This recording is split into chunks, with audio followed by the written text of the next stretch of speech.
Well, look, bring her back. I'm not just saying this. Like, I was after Talk to Me, I was expecting a certain movie. Yeah. This was completely different, but it wasn't only terrifying in moments. It was emotional in moments. It was an amazing story. It was tragic. It was.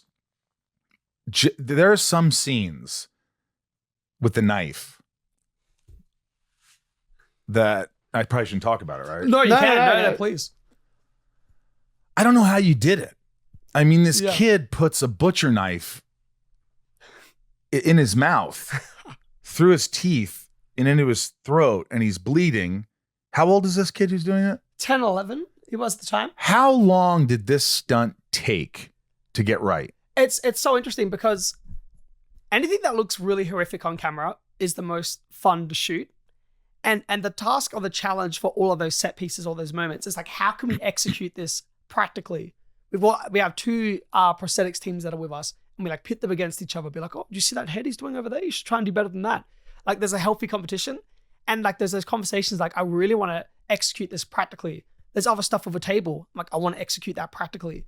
And it's like feeling it out, and then like you go safely. Safe. It was there was no danger. Yeah. No real biting. And I mean, the knife looked real. Yeah. Which is plates of a real knife, a foam knife, like blending that stuff together. And another thing that really, like, we had a head, his cast made up, where we could put a real knife into a fake head. That helped. We had fake teeth with magnet on the teeth and all that sort of stuff, like magnets, where you can sort of control like a chipped tooth and everything. It was like all stuff like that. Well, because we've been obsessed with practical, obsessed with practical effects since we were kids. And you look at movies like The Thing.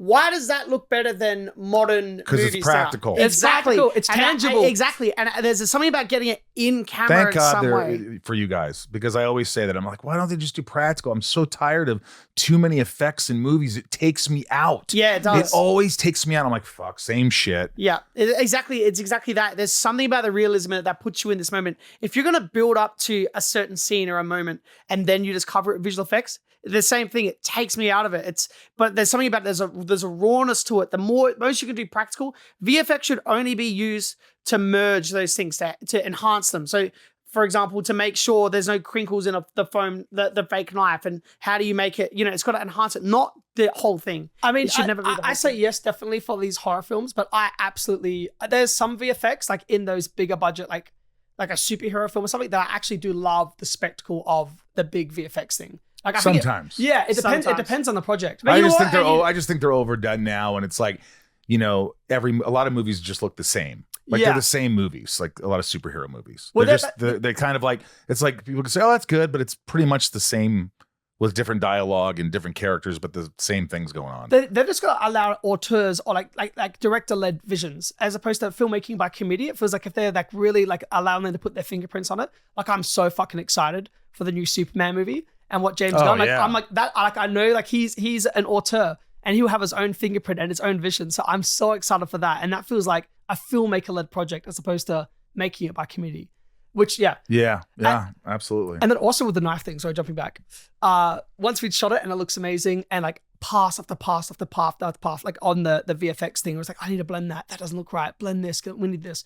It was like the sound still wasn't hitting.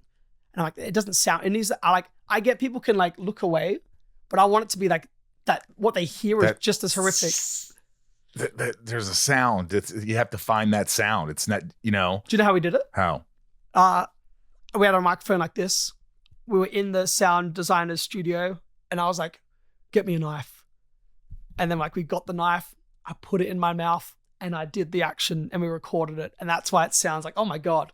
Because it was like replicating exactly like hitting the teeth and like all of that. And then same so with the tabletop. Like there was like a tabletop scene, like same sort of thing. Like anything that's like, oh, this is a hard sound to get. Yeah, we were in the studio, Emma bought it. Oh, so the kid's biting the counter.